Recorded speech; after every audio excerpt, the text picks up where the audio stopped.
जादुई टीवी। सुनो, तुम्हारे बाबूजी तो कब के गुजर गए। अब उनका जो सामान है वो पड़े पड़े कबाड़ा हो रहा है। बेच ही दो, कुछ पैसे आ जाएंगी। बात तो सही है। अगले संडे फुर्सत में यही करेंगे। अगले संडे रोहित सारा सामान कबाड़ी को घर बुला के दे देता है। तभी उसकी नजर बाबूजी की पुरानी टीवी पर जाती है, जो इतने सालों तक कूड़े में पड़ी थी, फिर भी चमचमा रही थी। टीवी तो देखो, जैसे एकदम नई हो। हाँ, बाबूजी को टीवी देखना बहुत पसंद था। उनका सपना था कि वो टीवी पे आए। एक बार मौका भी था जब वो अपने गांव के गाने सुनाने किसी चैनल पर जाने वाले थे, पर मैं और मेरा भाई लड़ पड़े और बाबूजी को घर पर ही रुकना पड़ा। चला के देखें क्या? हाँ हाँ, क्यों नहीं, देख लेते हैं। पर शायद ही चले। बाबूजी ने उस लड़ाई के दिन के बाद टीवी देखना ही छोड़ दिया था। टीवी चालू करने के लिए उसमें केबल वायर लगा दिया जाता है। एक न्यूज चैनल चालू हो जाती है। स्वर्ग की सीढ़ी के रास्ते हैं तीन, तीनों के तीन रास्ते हैं संगीन। पहला रास्ता है सांप की बीन, दूसरा रास्ता घर में बिछा कालीन, तीसरा रास्ता कलकत्ता से चीन। ये क्या बकवास खबर है, कुछ अच्छा लगा दो। अरे आप बोलो तो सही, कोई अच्छी खबर सुना देता हूं। मेरा तो काम ही खबर देना है। अरे बाप रे, टीवी बात कर रही है। हाँ, ये न्यूज वाला मुझसे। हाँ हाँ, आपसे ही तो बात करूंगा ना, आपके घर में हूं तो। अरे ये सपना है क्या? तुम हमसे बात नहीं कर सकते? अरे सपना नहीं भाई साहब, ये टीवी जादुई टीवी है। बोलो क्या खबर सुननी है, वरना ब्रेक लेने का टाइम आ जाएगा। सुप्रिया घबरा के टीवी बंद कर देती है। वो क्या था? अरे एक बार और चालू करके देखे, फिर से बात करेगा तो चैनल बदल देंगे। सुप्रिया फिर टीवी चालू कर देती है। अरे ऐसा कोई मुंह पे टीवी बंद करके जाता है क्या? मुझे बुरा लगा आपका नेचर। चाय पानी तो पूछो। सुप्रिया टीवी के बटन से चैनल बदल देती है। अब टीवी पर एक फिल्म चल रही है। अरे ये तो सूर्यवंशम है ना? हाँ, और ये ठाकुर को जहर की खीर दे दी और उसको पता भी नहीं है।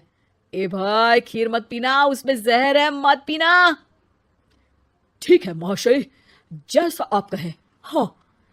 अरे आपकी बात मान ली, पूरी पिक्चर ही अब तो बदल जाएगी। मतलब ये सच में जादुई टीवी है?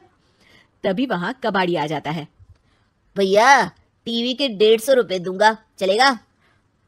अरे 1.5 करोड़ में भी ना दे तुमको ये टीवी हम। अरे 1.5 करोड़ खरीदने को होते तो तुम्हारे घर में ये पानी चाय नहीं पीता, अंबानी या टाटा के घर बैठा कोल्ड कॉफी पीता। रोहित कबाड़ी का हिसाब करके उसे वहां से चलता करता है और अपने भाई शशिकांत को फोन लगा के बुलाता है। शशि थोड़ी ही देर में वहां पहुंच जाता है। क्या हो गया भैया? अरे बाबूजी का टीवी याद है? हाँ हाँ, जिसमें घुसे रहते थे हमेशा वो, और अपने को कुछ नहीं देखने देते थे। अरे वो अब जादुई टीवी बन गया है। भैया आपकी बकवास करने की आदत अब तक नहीं गई। अरे आपके घर में बच्चे हैं, अब तो बड़ों जैसी बात करो। रोहित जाके टीवी चालू कर देता है।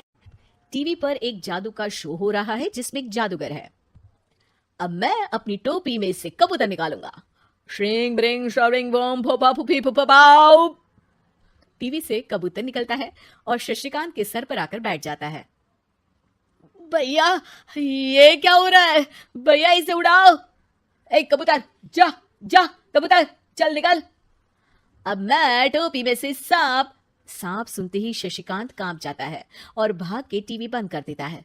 भैया सॉरी भैया, मैं समझ गया ये सच में जादुई टीवी है, पर एक बार और ट्राई करते हैं। पर भाभी कोई दूसरा चैनल लगावा जिसमें डर ना लगे।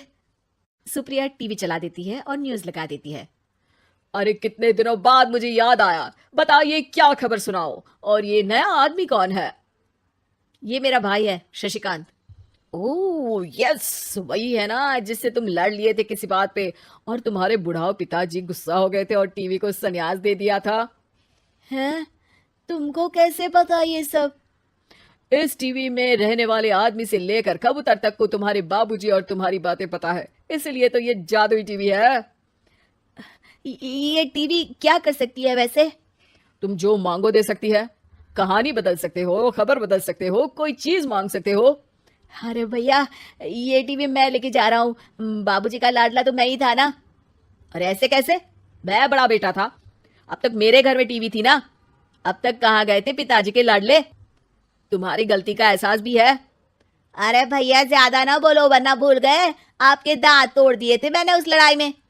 मेरी बीवी के सामने मेरी बेइज्जती करता है। रुक दोनों भाई हाथापाई पे उतर जाते हैं। रुक, बताता हूं तुझे कि कौन बड़ा है। अरे छोटे का दम तो देख लीजिए आप। ये खबर आपके बाबूजी को देता हूँ। तभी टीवी अचानक बंद हो जाता है। अरे शायद टीवी नाराज हो गया और लड़ लो। आए बड़े खली बनने।